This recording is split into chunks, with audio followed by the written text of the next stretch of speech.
Hi, Lon, and welcome to this interview about Freemasonry. Well, thank you. Thank you. I thought you are an experienced Freemason, and so you might be a great person to interview about Freemasonry and clarify some misconceptions. Well, I'll do my best.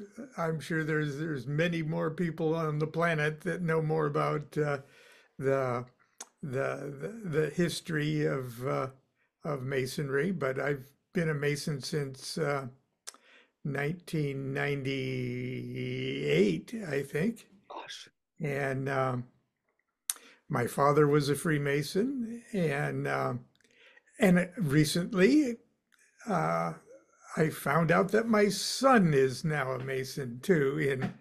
Uh, he's in Hong Kong, or he's in Macau, but he joined the Masons in Hong Kong. So really? my father and my son are both my brothers. That's great to hear. So Freemasonry is all over the planet, it seems. Yes, oh sure, and I've been honored to visit and at times even speak at lodges as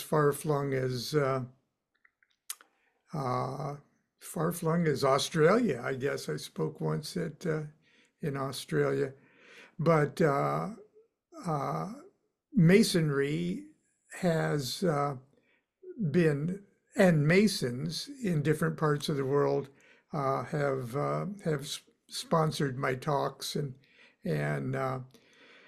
when they say it's a universal thing, and sort of one of the Masonic buzzwords is that you become a Mason so that you can travel in foreign countries.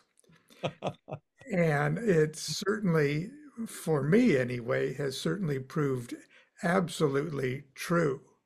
Uh, I've been made welcome by uh, Masonic brothers all over the world, even the Far East. Uh, as a matter of fact, when my wife and I visited Japan uh, uh, quite a few years ago, the head of our of the Ordo Templi Orientis, which is another fraternal organization I belong to, um, was also the Grand Master of Masons of Japan at the time, and Wow. and we uh, it, it was wonderful. Okay, it was just like advertised. You could travel where you know to foreign countries and be made welcome and feel safe. So uh, yeah, So if I understand you right, Freemasonry is not a religion. no. Oh, if we want to, yeah, get down to the basics, no, it's not a religion at all. But as Albert Pike said in his uh,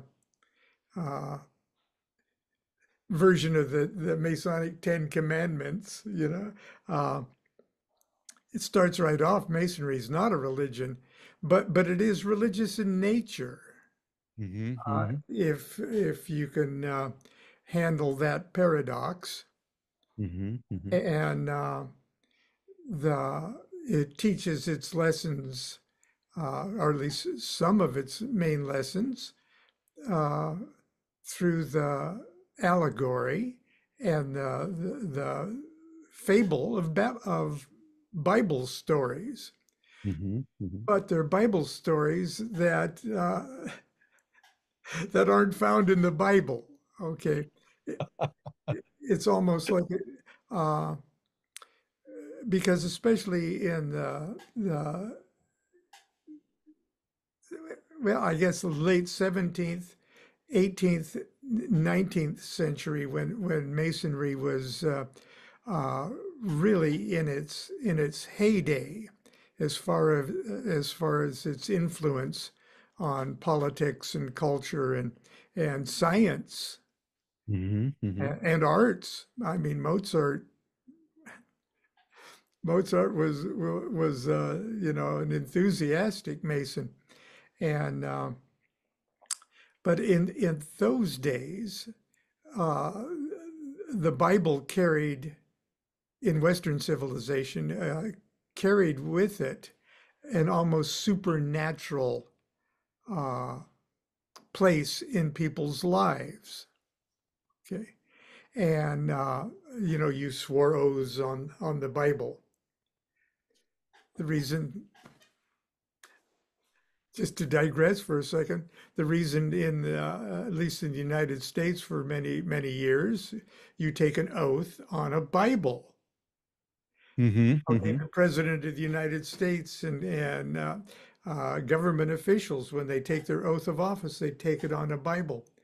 That's They didn't start it, and the Masons copied that. The Masons started the idea that you take Really? the oath on the Bible. Yes. And so it's almost like that's as heavy as you can get about keeping a promise. Okay. But and the Bible is officially not really called the Bible, although it's referred to it in several places as that. But it's called the volume of the sacred law. Ah, Okay, okay. they call it the VSL, the volume of the sacred law. And in most countries where Masonry was at least uh, uh, you know, a popular institution. Most of those countries were dominated by Christians and Hmm. Jews. Okay, Hmm. so it seemed, but it's the volume of the sacred law of the individual Mason. Hmm. Hmm. Hmm. So uh, I'm not a Christian nor a Jew, and my sacred law is the Liber al vel leges, the book of the law. Hmm. Hmm. So when I joined the Masons, I brought my own volume of the sacred law, and they opened and closed the lodge with it.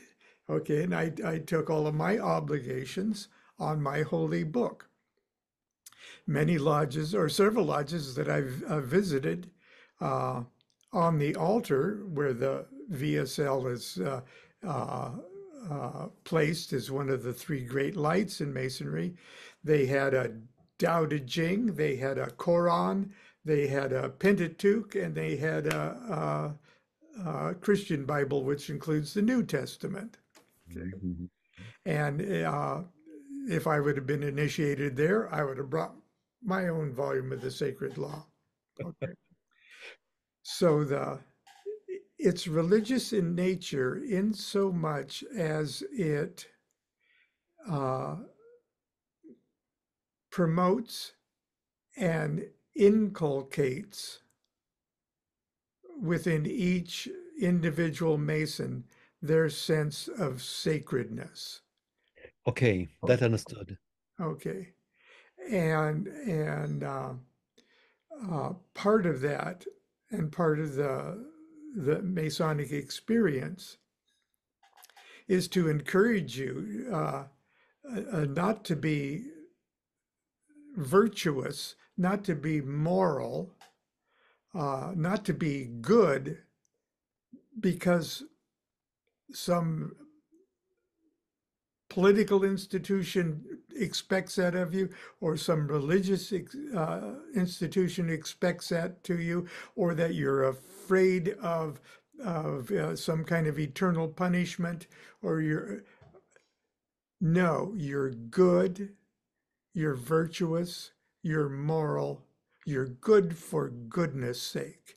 You're good because it's right that you take pleasure in being good for goodness sake. Now, Makes sense. you can call that a religion, you can call that a philosophy, or you can just call it being a good, decent human being. Hmm. My father, okay, he he wasn't an atheist, and he always said, "No, I'm not an atheist because you can't be an atheist and be a Mason. Wow. You have to at least profess a belief in uh, a supreme whatever it is." Hmm. Hmm. Okay, even even going so far as to say that great whatever it is reflected in me. I'm Hmm. I'm the reflection of the great whatever it is.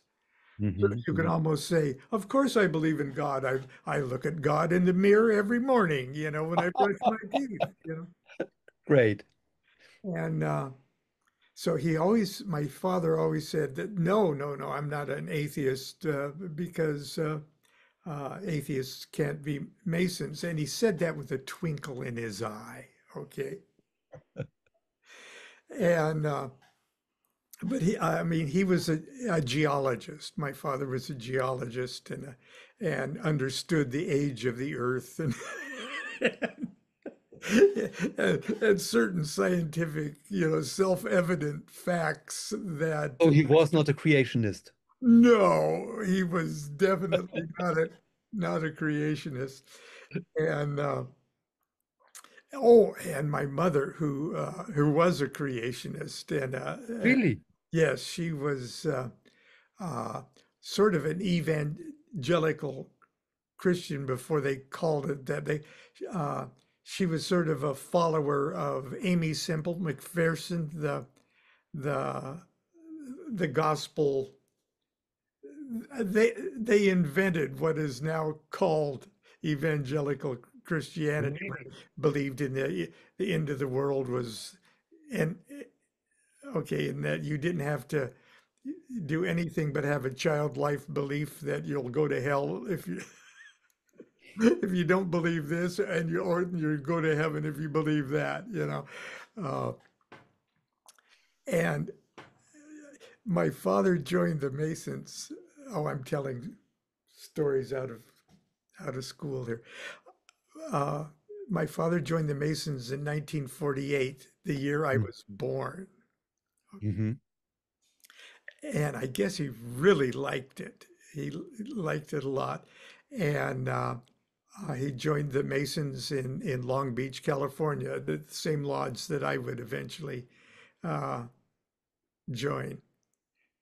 Uh, but he'd go off on once a week, and then when he was studying for his degrees and stuff, uh, somebody would come to the house and they'd they'd close the door of the den while they practiced their memory work and things like that. My mom hated that. Okay, she hated she couldn't get uh, in on it, and she even went as far as seeing a lawyer to talk about divorcing my father because he kept secrets. And she had a real superstitious view of masonry, like a lot of people in the world think it's a satanic cult. Yes, many people do. I don't understand them, but they do. It is naivete that in a child would be charming, but in an adult is downright embarrassing. Okay. Uh, True. uh, but anyway, she had that childlike thing. And my brother, who is 6 years older than I, tells me this story because I don't remember it because I was still a baby. I don't even think I could walk. And she took my brother and me to the attorney to talk about, if she had grounds for divorce. And my brother tells me this story because he says he remembers it well. And she says, well, does he beat you? He says, oh, no, he doesn't beat me. Well, is he cruel to you? No, no, he's not cruel to me, except he goes off at night and doesn't tell me what he's doing. Eh, And well, do you think he has a woman? No, it's with other men.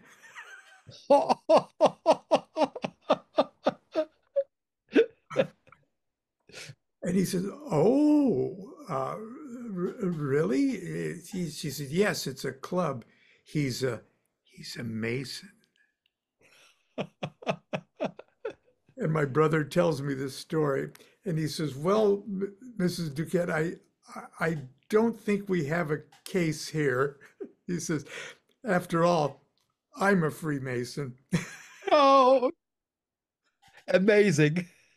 And he says, and most of the judges that I know that would hear this course are also Freemasons. So anyway, it is not a religion, but it does tell its moral stories by using as an archetypal, uh, respected archetypal fables the building of King Solomon's temple, Hmm. which is found in Chronicles and uh, number one, the story of the building of King Solomon's temple really is a very mystical story if you don't take it as history, but just say, okay, why are they detailing all of these dimensions and everything to the to the temple? And why was it that Solomon had? What did he do? Is he a prophet? Is he?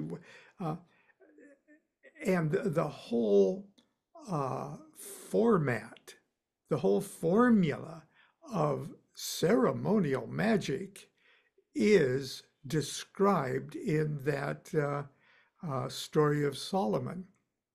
Hmm. Okay, in a nutshell, he was given the responsibility of making a proper building Hmm. Hmm. to house the living presence of God. Okay. So is this to be understood like a feng shui from China? Well, there's tons of that in it for sure. But in, Okay. or, but in order, okay, and Solomon couldn't wrap his meat brain around, oh, how can I do that? So it says he entered into the presence of God. Okay.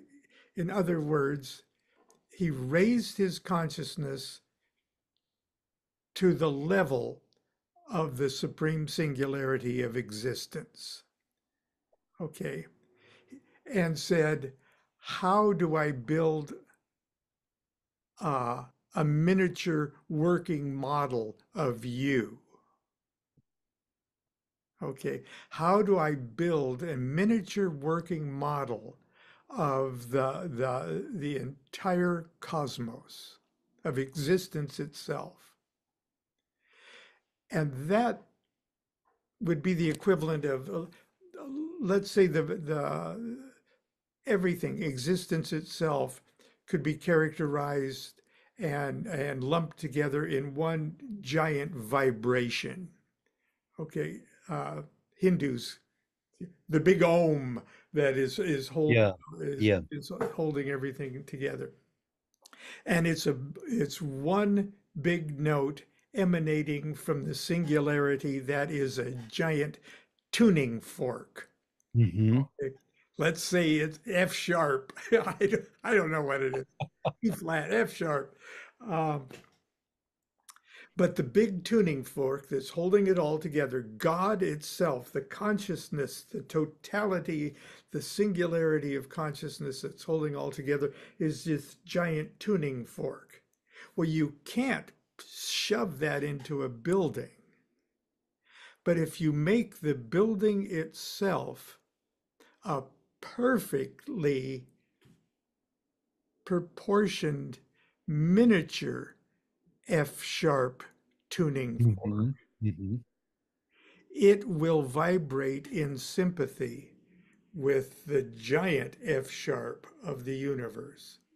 So you're talking about holy geometry. Holy geometry, which is also holy music, which is also spectrums of light and everything else. If your little tuning fork is perfect enough, Hmm. okay, it vibrates in sympathy. It doesn't even have to touch it.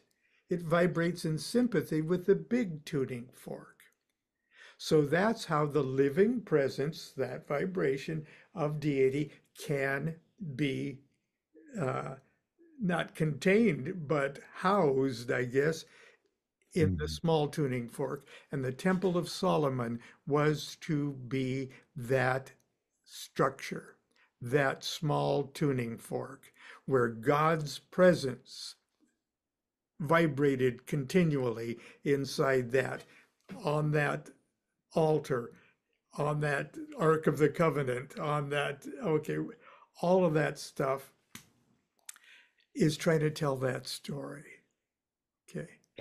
So is it something like Mozart wrote the magical flute as a kind of musical temple? Yes. Ah, Oh my God, yes. And from the opening three notes of Magic Flute, every Mason in Vienna went, "Oh boy, here it comes." Okay. wow. I when Placido Domingo, the the opera singer, but a great tenor, but also an impresario. He was the head of the Los Angeles uh, Opera Company, and the first year he was the head of the Los Angeles Opera. His first uh, per, his first performance was the Magic Flute. Okay, Oh, really? yeah, and uh, before the opening night of any opera, they have like a quick 20-minute lecture that talks about the composer, talks about the nature of the opera and everything else. So they have a special uh, overture, I Mm. guess, a prologue uh, that says something about the magic flute. And God knows why. It's a story in itself, but I was invited to give the opening lecture to the Wonderful. to the magic flute at the Dorothy Chandler Pavilion in Los Angeles, and I called it Magic, Mozart, and Masonry. Okay, and I've given that lecture in uh, several places around the world. But from those opening bars, and I even think I'm not sure what key it is. I've got it written down somewhere. Uh, but even that is Masonic in nature because it has three flats in the key. So what I'm sure your musician friends would know what key that is. But it starts off boom, boom, boom, Hmm. with the same cadence as the knock on the door. And the characters are the Queen of the Night is really Maria Theresa, who was just hated Masonry, and and Sarastro, the like the high priest of the sun, uh, Hmm. was oh a famous Freemason and philanthropist in Vienna that Marie Teresa just hated. Oh, it was all very cool. And it had all the classic elements, but it had four main characters. Mhm. Uh, we had uh, Tamino the prince, who is in a foreign country. Okay, and he meets the equivalent of a clown sidekick, Papageno, Mhm. Mhm. and so it's like the royal adept to be and his clownish sidekick. And then we had the daughter of the Queen of the Night. Okay, and so we've got these uh, two. It's a Yod Hey Vav Hey thing if you're Mhm. Mhm. into classic Kabbalah.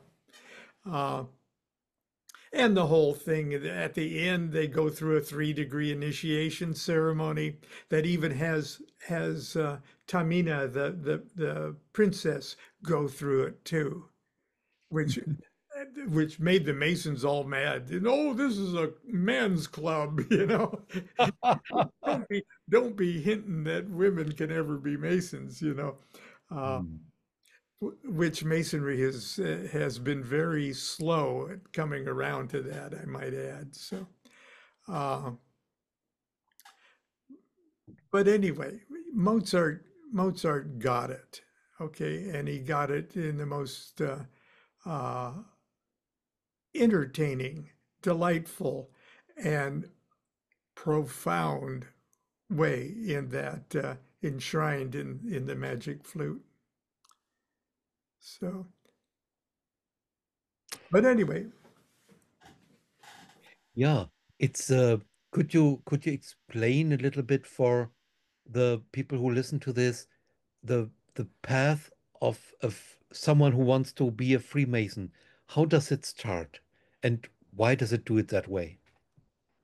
well, Masons don't invite you to join. Hmm.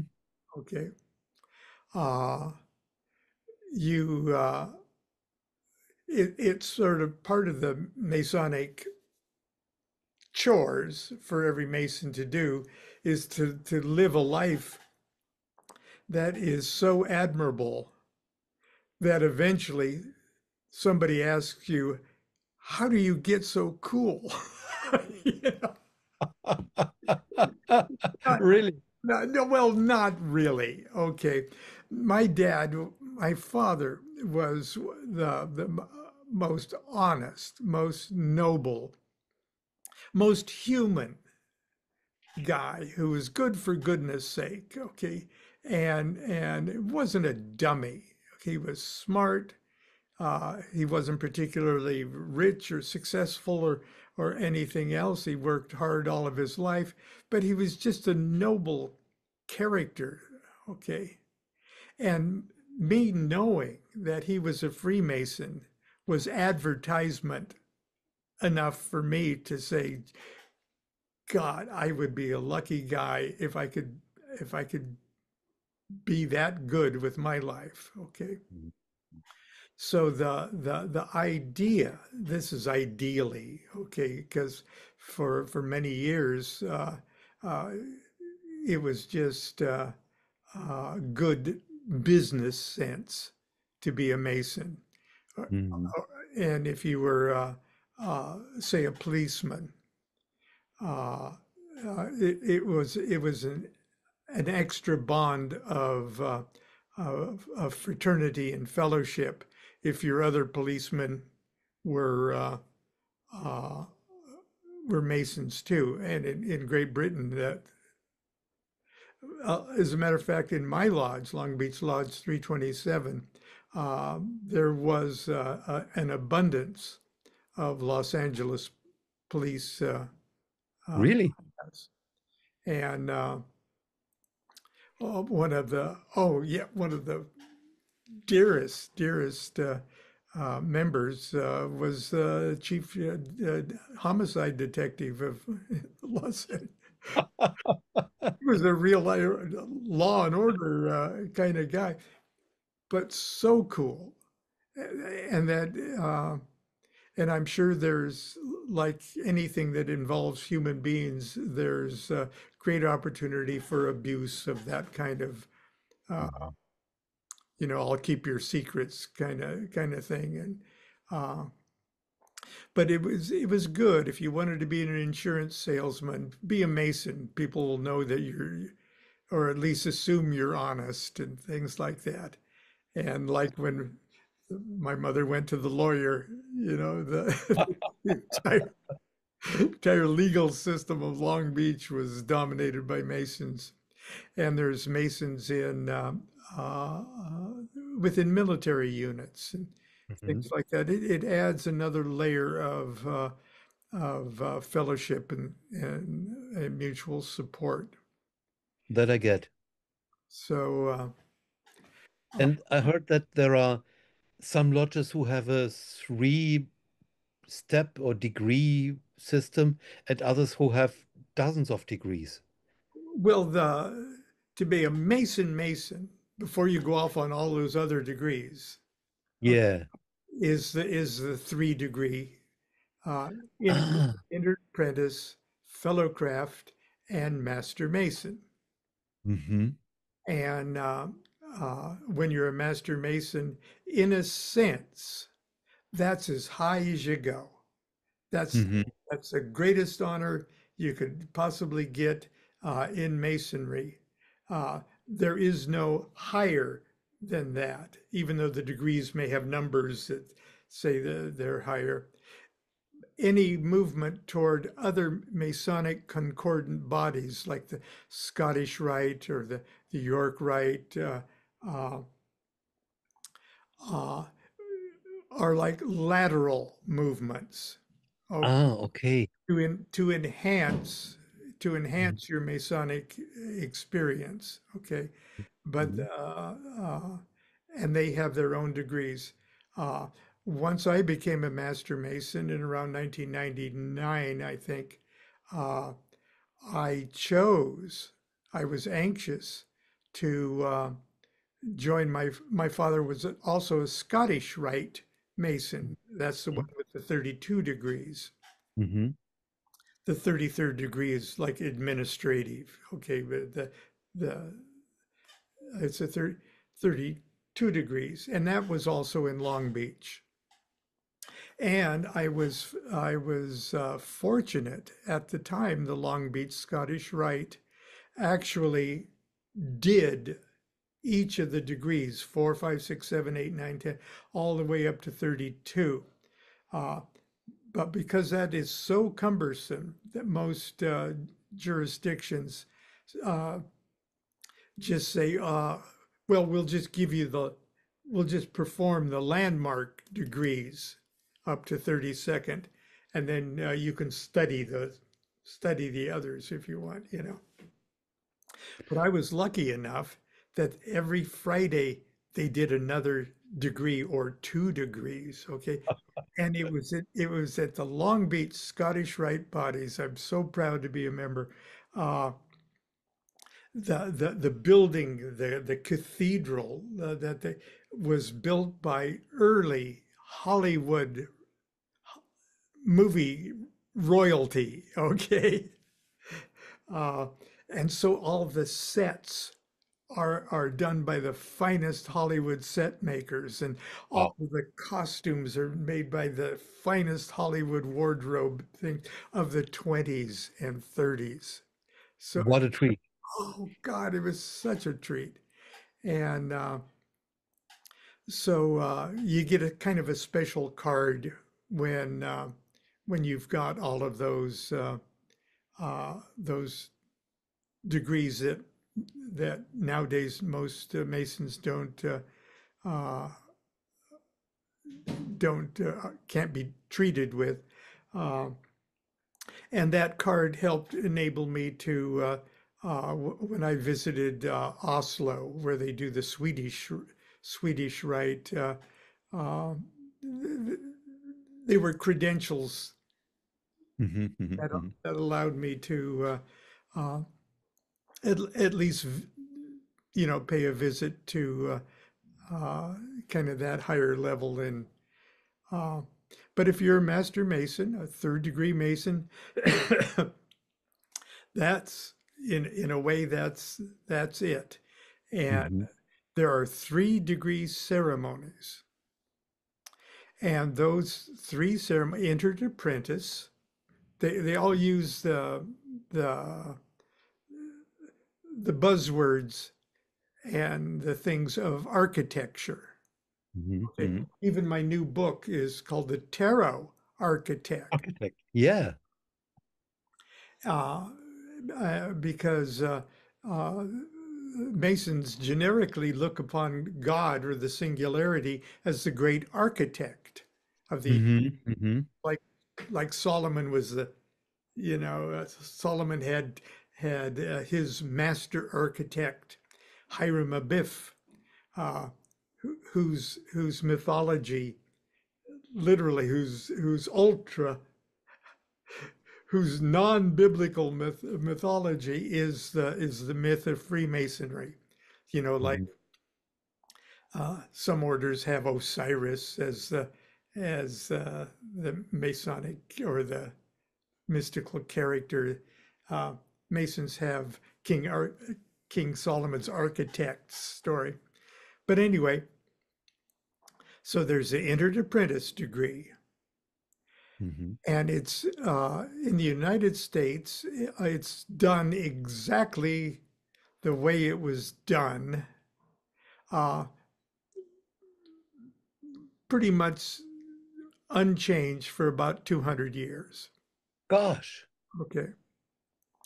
And it was altered only slightly from what had been done for 100 years before that. Okay. So it is done precisely every step that the officers take, every word they say has been memorized and is done as tightly and as precisely uh, as a ballet performance. Okay, Mhm. Mhm. you don't hear one word that isn't the same word in the same place that your father and your grandfather and your great grandfather heard. So it's ritual. The ritual is gorgeous. Okay, and there's regalia, there's seemingly magical implements and stuff. And when I joined, the average age in my lodge was 75. Whoa. Okay, and these old guys had all of this memorized, and their floor work was uh, done with anal retentive. They were a little slow. Okay, okay, they didn't do much strutting, but they had it all memorized. Okay, and that in itself blew my mind. But I joined when I was 50.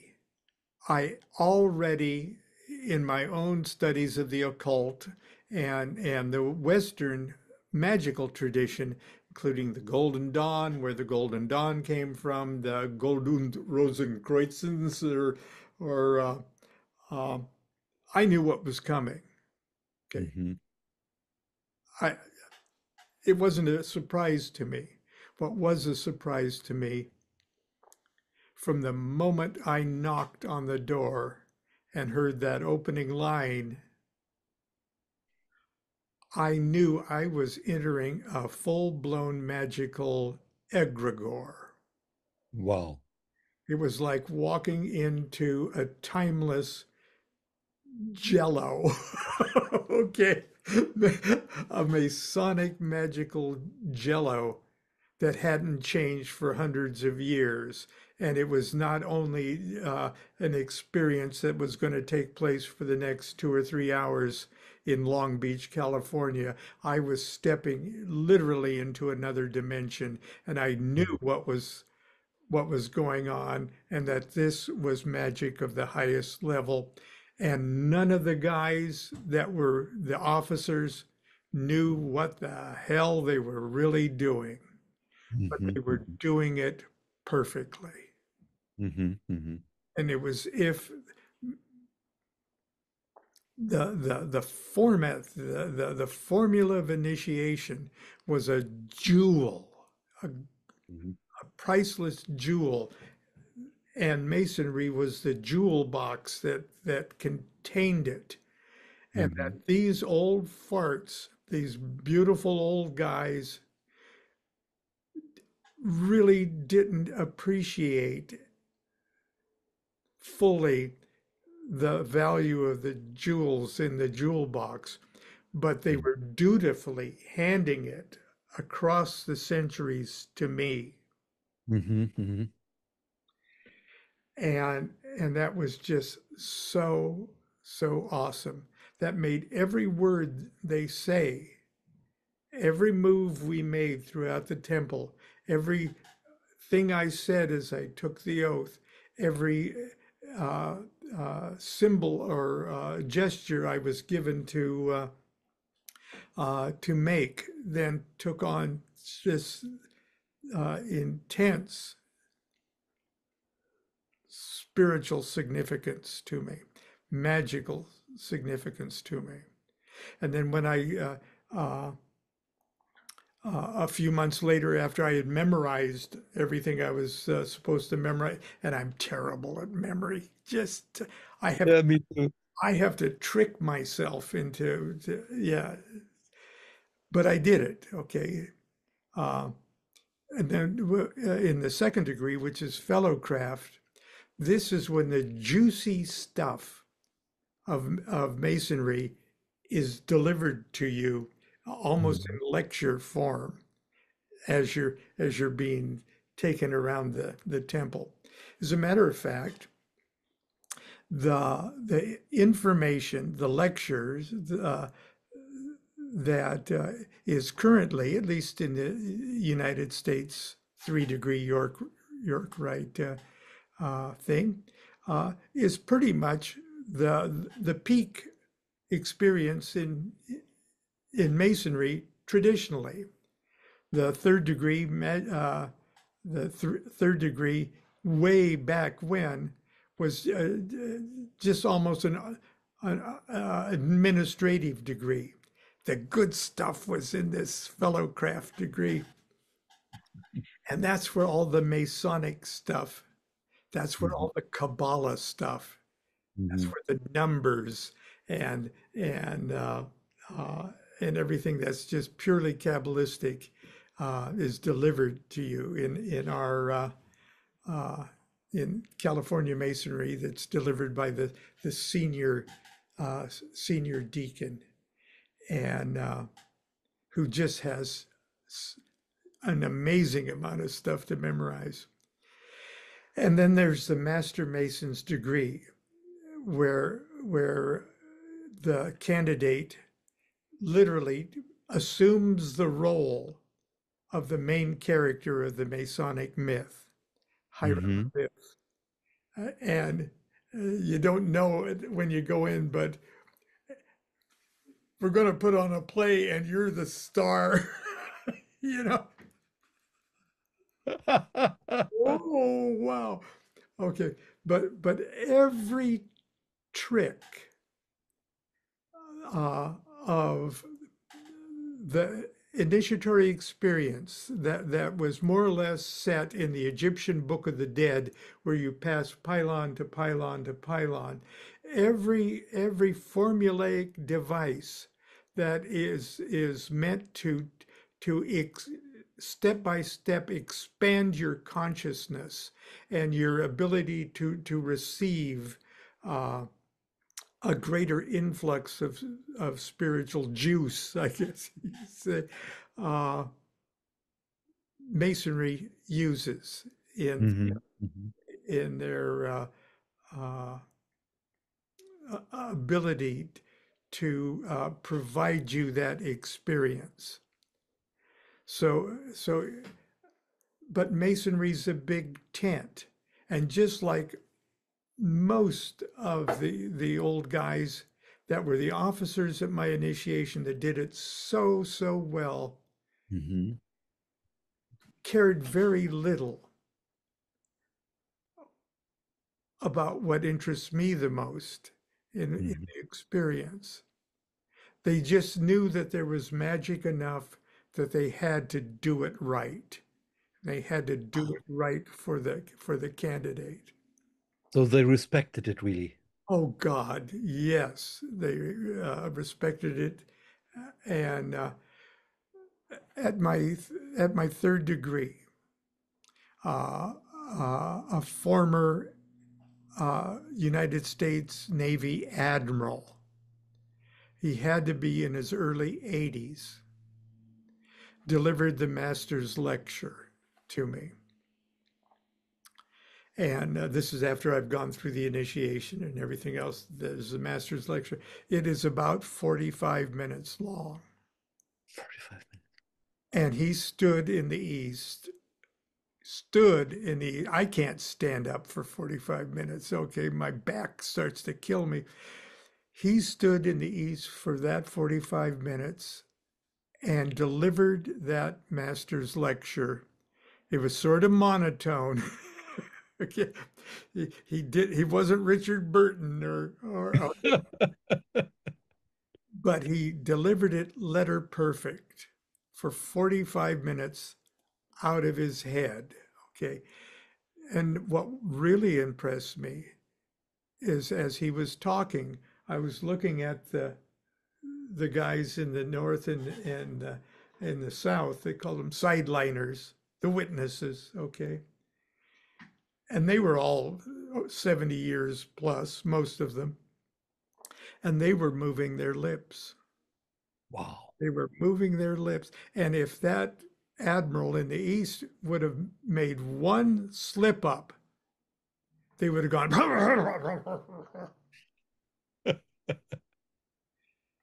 because they knew it too. And then I realized right then and there what the whole thing of the Egyptian Book of the Dead was about, because you memorized each of those little things that you do at each gateway. You memorize a ton of stuff that carries you from door to door to door to door, right up to Godhead itself. Hmm. Hmm. And you memorized it so that as you were in the death coma, in a normal peaceful death, let's say, not when you get blown up or something, but in a normal peaceful death, like pharaohs could arrange to happen, Yeah, yeah. you memorized an adventure of walking through these doors, and you know the name of the doorkeeper, you know the name of the door, you know what color his socks are, you know his name. Okay. And you repeat that back to them, and they say, Hmm. okay, pass on. Hmm. Hmm. You occupy your meat brain that's in the process of dying.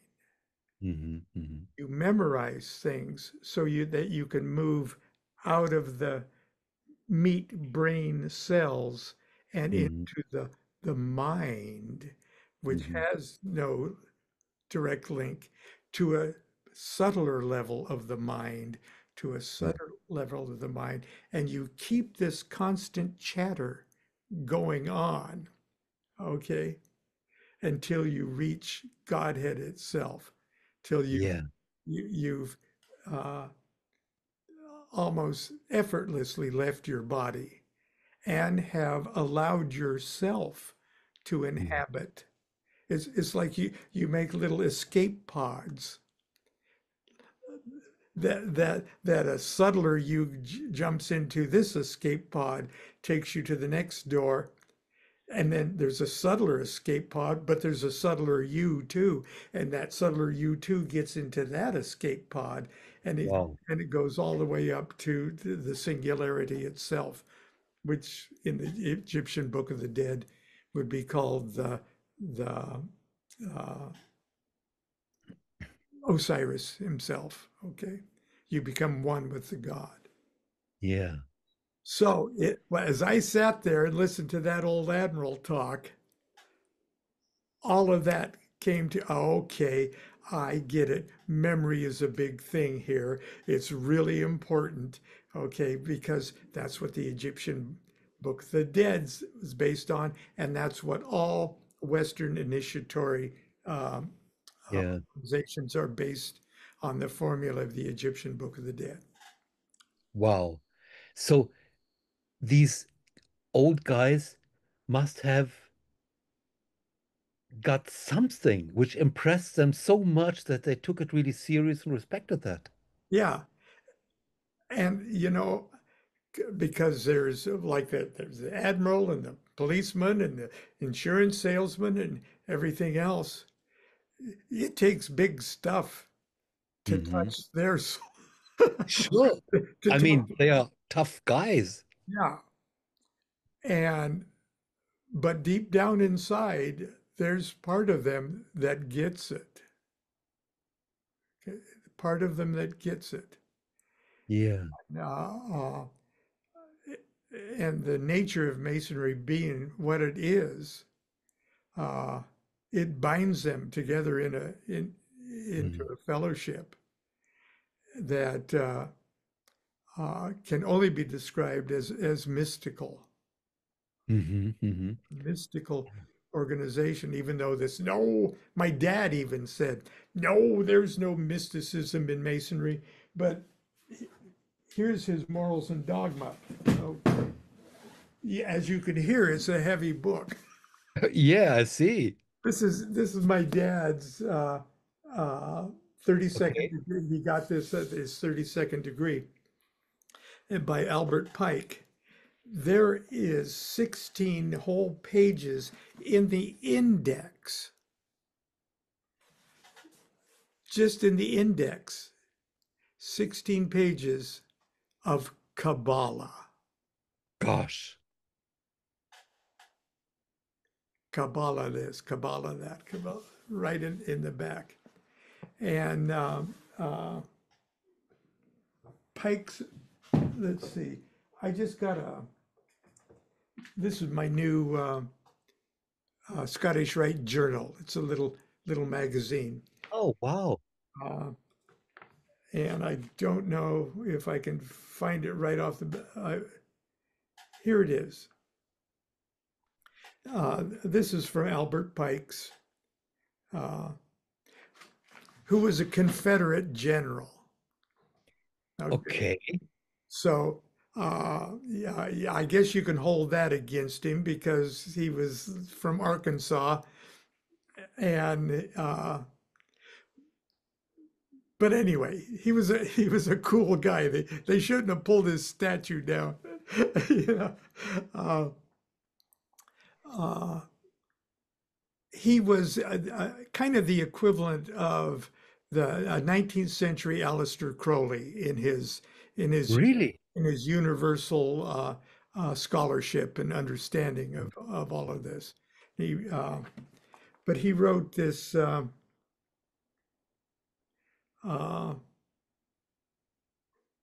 let's see. Well, I can't find it right now. Uh, but it more or less encapsulates the whole thing. We're not a religion, but we're religious in nature. Uh, and uh, when I saw all of that Kabbalah, because when I was a kid, my dad let me look through that Morals and Dogma book because it's not secret. Uh, it's so scholarly that it's just secret because Nobody else says it. no. Uh, but my dad would always rattle off his Scottish Rite degrees, okay, from four to 32nd. and he had them all memorized. And he said, I'm a this and I'm a that, and I'm a grand, and I'm an Elu of the 9, and I'm an Elu of the 12. And finally, the last one was, and I'm Prince of the Royal Secret. Okay, that's the 32nd. Mhm. That's what they called it at that time. And I said, what's the royal secret? He says, I can't tell you. You'll have to become a Mason to find it out. Oh, you can tell me. You can tell me. He said, nope, I can't. That's one thing I promised not to. I said, well, you told mom, didn't you? You know, he says, no, I can never tell your mother.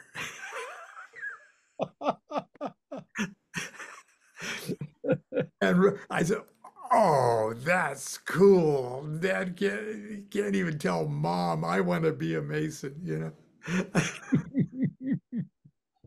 So would it be okay to say Freemasonry is about living right to die right? I couldn't have said it better myself. Yeah. Okay, that's amazing. That's amazing.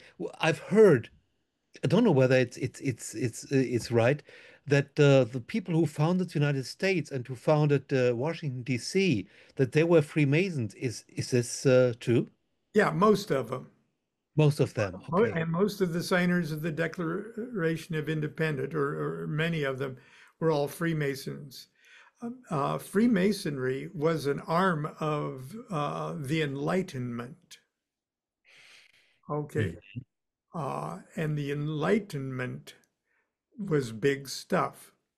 It was yeah. almost like the aim of science, or the method of science, the aim of religion, which is what Crowley used as his motto for his Equinox series. The method of science, the aim of the mind. Hmm. Voltaire, you know, Rousseau, the great thinkers that inspired Thomas Jefferson, inspired George Washington, Benjamin Franklin. All of Hmm. these guys, they were the coolest guys of their time. Okay. Hmm. The whole Hmm. idea of a democratic republic came out of the Enlightenment. Okay. Because monarchy was going on in Oh yeah. in Europe, and they were saying, no, in a way, every man is a king, you know. Don't need that. The Greeks had a good idea there for a few hundred years, you know. Let's look into this democracy thing. And so, yes, absolutely. Hmm. Hmm. And uh, so even when our Civil War came, like I said, many of the Confederate people that sided with the Confederacy were also Freemasons. Uh, Hmm. and but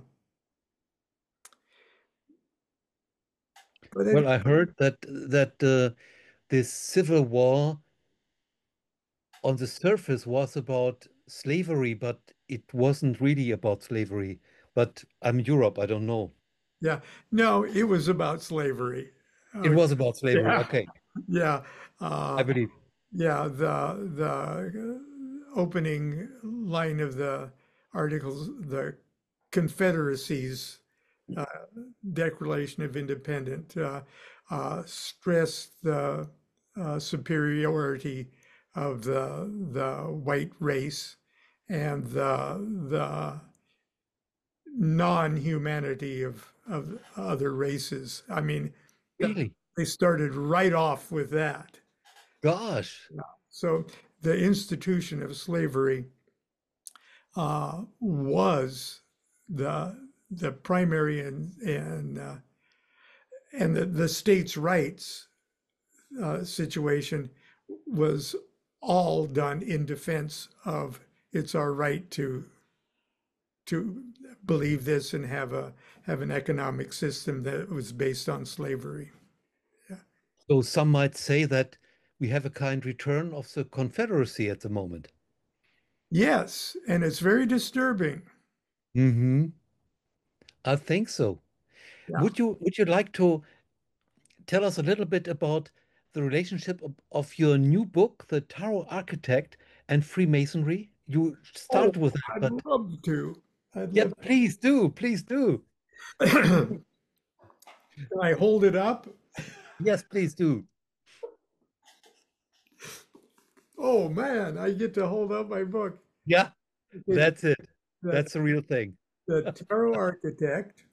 It just came out in May. How to become the master builder of your spiritual temple. And the common denominator for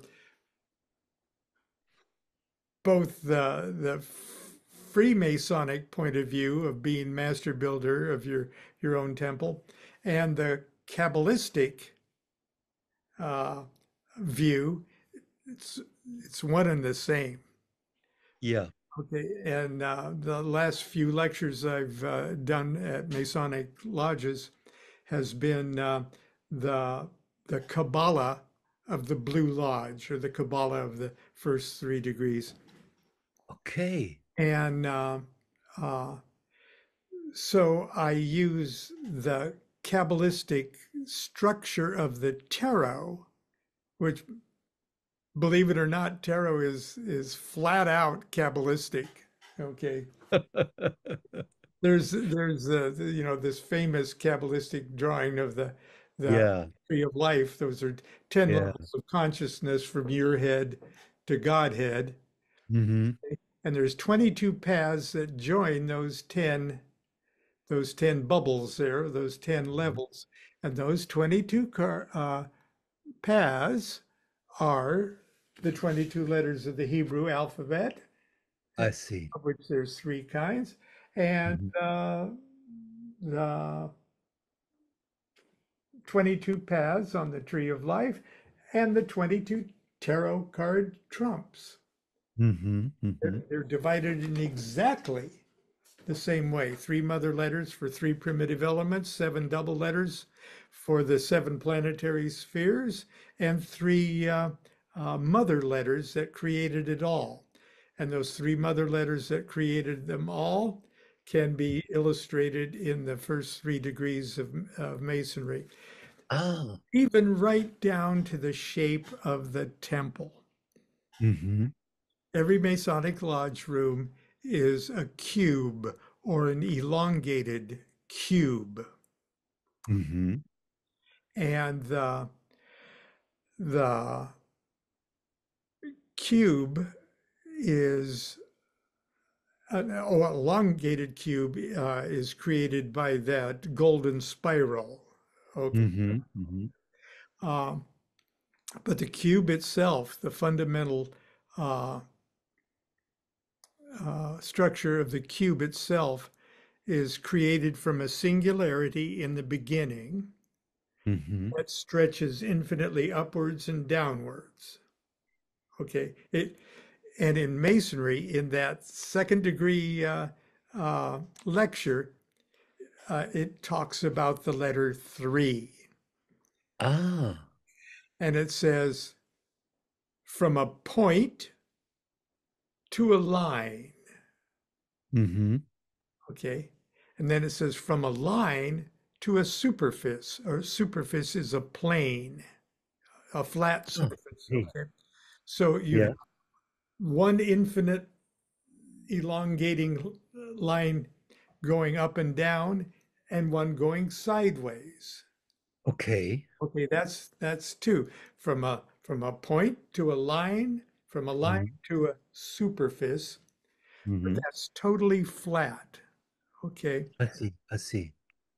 The next point would have to be outside of that plane, would have to be outside of that superfice. So if you Hmm. put a point, a third condition, outside of that plane, you create dimension, you create matter.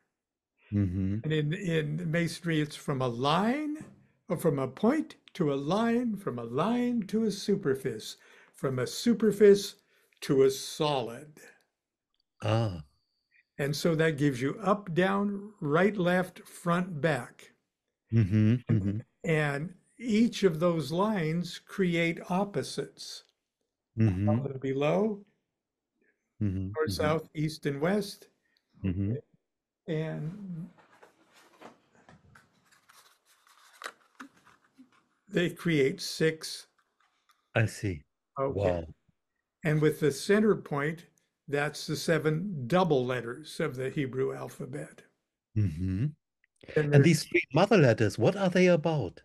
ah, Aleph, Mem, and Sheen, air, Mm-hmm. water, and fire. Ah. Okay. And you kind of have to look at them uh, really universal. All things airish, all things waterish, all things fiery in nature. And Mm-hmm. uh, you get really fundamental. Call water electromagnetism, or call strong force weak force, or uh, and together they create the environment for gravity. Okay. Yeah, they do. Um, so the mother letters, they're called the mother letters because they create all the rest of the letters. Mm-hmm. Mm-hmm. Uh, and in the tarot, that central point in the middle, from a point to a line, that central point in the middle is the very last tarot card called the universe. And Ah, okay. and it's attributed to the planetary sphere of Saturn, which is absolutely perfect. Okay, uh, because Saturn came before every. Saturn's not.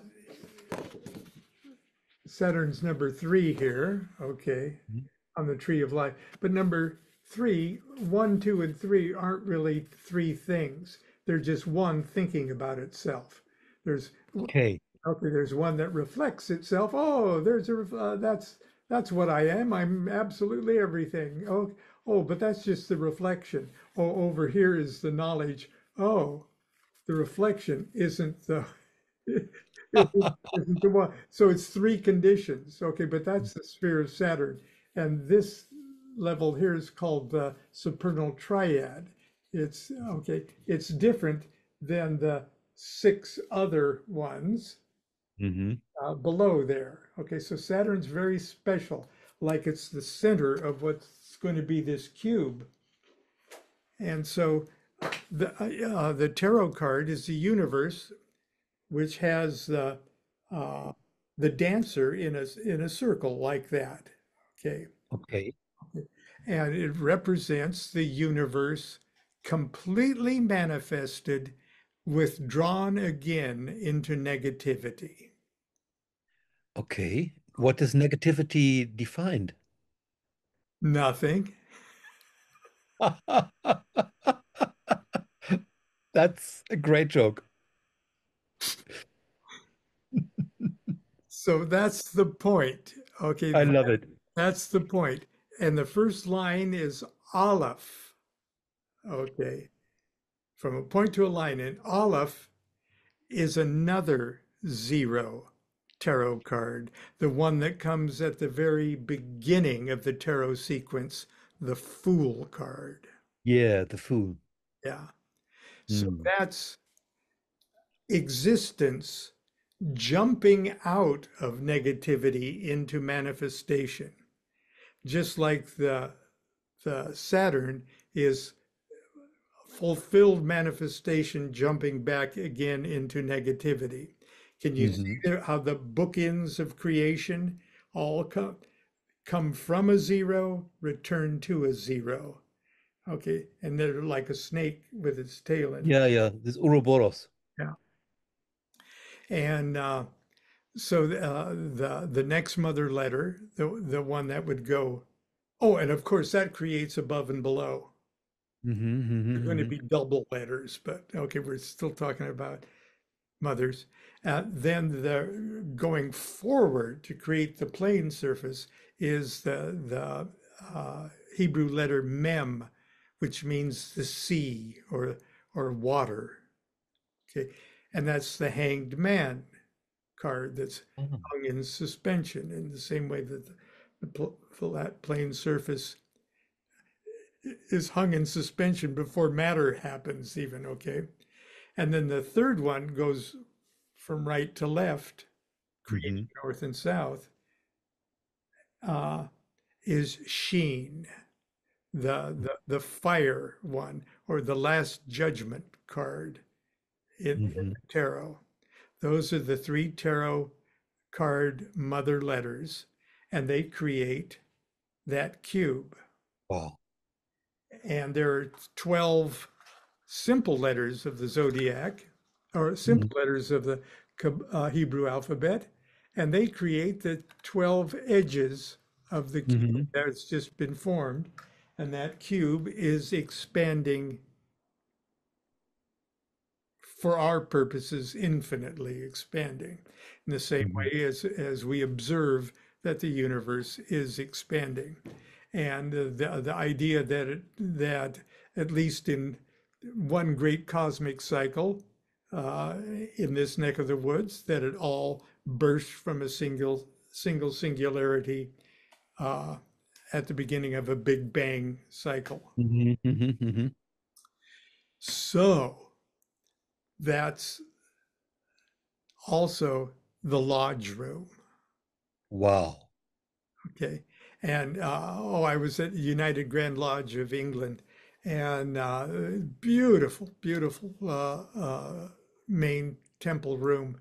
Oh, there's lots of little lodges inside. It's so cool. Uh, but anyway, the zodiac, Mm-hmm. Mm-hmm. and there's a starry canopy over the whole situation in the signs of the zodiac all around. And you got three main officers, the worshipful master, the senior deacon, and the junior deacon. Uh, a senior warden, and yeah, Mm-hmm. three in the north, in the east, south, and west. Okay. Uh, and the altar smack dab in the middle of that, or when it's elongated, it's right in the middle where uh, the golden ratio would divide uh, Wow. uh, uh, a rectangle. So Mm-hmm.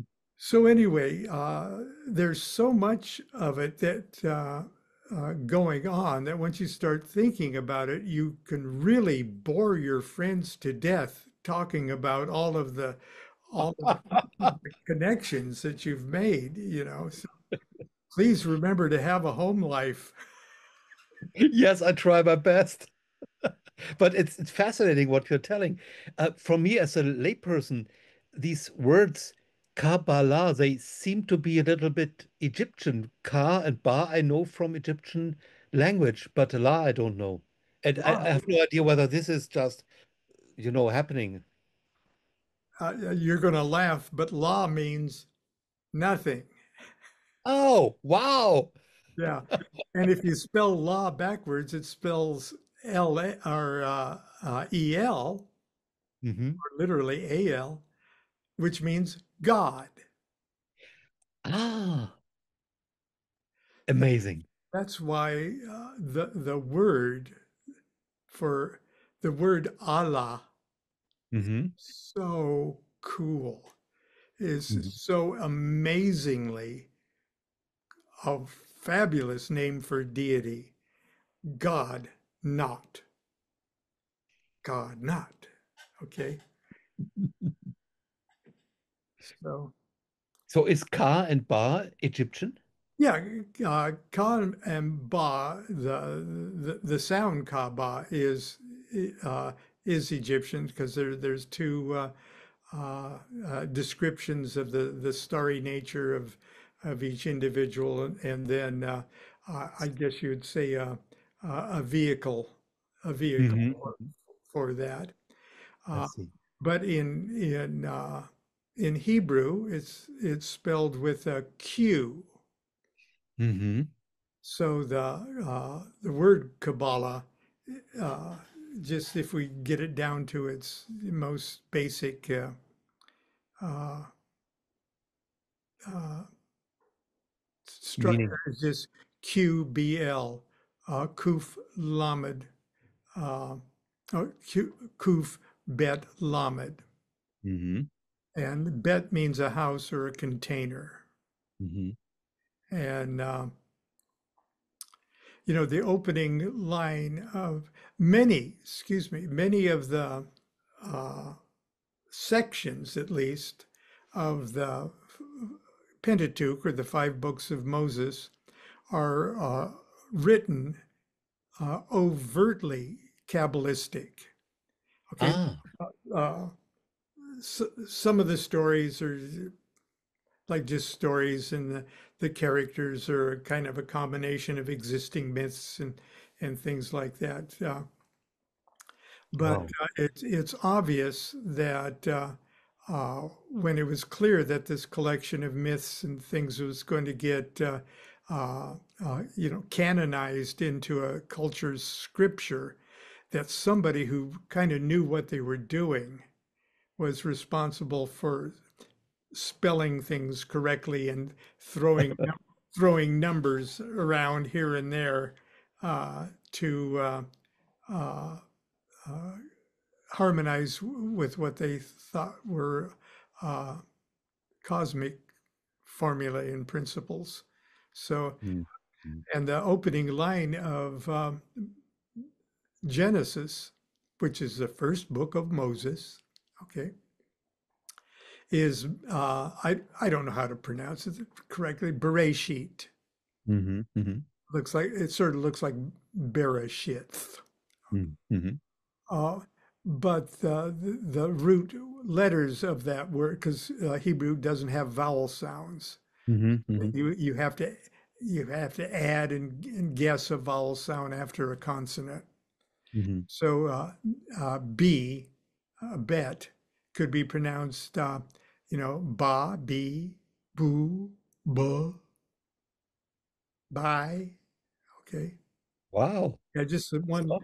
Okay, and later on they put little doggishes that indicated which way to go with it. But the first letter of the first book of creation is not A, which is the Aleph of the Fool card. Mhm. It's B or Bet, the Mhm. second letter. But the way tarot has it, the first letter is a zero, and the second letter is a one. Ah, Okay. wow. And you get all crazy thinking about this stuff.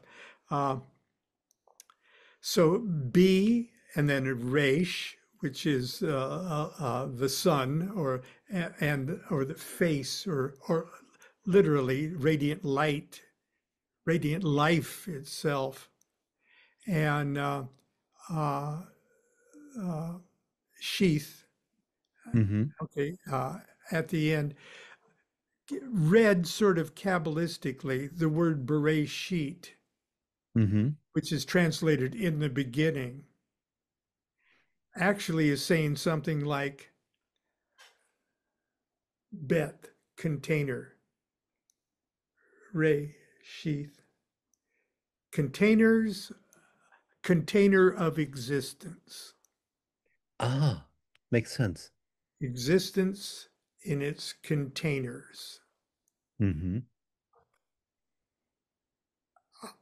I get chills just Hmm. thinking about how that is describing existence coming from non-existence, Hmm. existence in its containers, in its containers of existence. Hmm. Hmm. That's That's what you are. That's what I am. That's what that Yeah, out there. yeah. Okay. It is so much cooler than thinking about a big ghost god in the sky with a long beard saying, I create aardvarks, I create, birds, I create trees, I create pigs, but don't touch them, you know? So that seems like there is a, well, I don't find the right words for it, a non-Christian Bible. Oh, yeah. Abs- Oh, yeah. And of course, there are tons of Kabbalists that literally can almost make up, uh, uh, you know, any wonderful interpretations of their own. It's almost like uh, if you can think it, it's as true as anything else someone can think of. I see, I understand. Yeah. Uh, Aleister Crowley tells the story um, where a new magic student is learning the basics of Kabbalah, and the they have a discussion similar to this, and how you can take something like uh, as simple as your interpretation of the word cat or something like that, and Mhm. dissect the letters and the numbers and everything else, and said, and that could easily be this and that could easily be that. And then the student says, well, master, you know, with methods like this, one could make everything out of nothing. Yeah, And the master says, that's exactly how one one made everything out of nothing. amazing. Wow. Thank you, Lon. This was an amazing treat. It's enlightening purely. Thank you so much. Oh, you bet. Thanks for having me on. I love to. So I hope that your new book sells well, and I will promote it here in Germany, of course, Oh, please do. because I really love that what you're writing. It's great. Well, thank you. Thank you. It's keeping me out of trouble in my old age. I see. Have a wonderful weekend and a great show now. Okay, thank you. Bye bye. Bye bye, Lon.